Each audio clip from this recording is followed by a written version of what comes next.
আপনার ফোনের ডিসপ্লেতে যে কোনো মেসেজ থাকবে সেটা আপনার ফোন অটোমেটিক্যালি পড়িয়ে শুনিয়ে দেবে। সেটা হোয়াটসঅ্যাপে হোক, মেসেঞ্জারে হোক, বা নর্মাল মেসেজ হোক, বা আপনি গুগলে গিয়ে কিছু সার্চ করছেন, সমস্ত কিছুটাই আপনার ফোনে পড়িয়ে শুনিয়ে দেবে সিলেক্ট করলেই। সেটা কিভাবে করতে পারবেন দেখে রাখুন।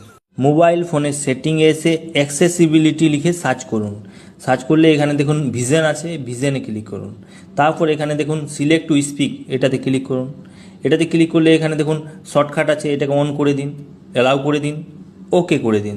তারপরে আমি দেখিয়ে দিচ্ছি একটা মেসেজ হোয়াটসঅ্যাপে এসে সিলেক্ট করে কিভাবে অটো মোবাইল পড়ে শোনাবে। এখানে স্পিকারে ক্লিক করুন, তারপরে এটাকে সিলেক্ট করুন। এই যে কোনো মেসেজ থাকবে সেটাকে সিলেক্ট করবেন, তারপরে ছেড়ে দেবেন। দেখুন এখানে অটোমেটিক্যালি পড়ে শুনিয়ে দেবে আপনার ফোন। এইভাবে আপনারা করতে পারবেন। ভিডিওটাকে শেয়ার করে দেবেন, বহু মানুষের কাজে দেবে। যারা ছোট ছোট অক্ষরে লেখা পড়তে পারেন না, তারা সেটা শুনে আর জানতে পারবেন যে মেসেজে কী লেখা আছে।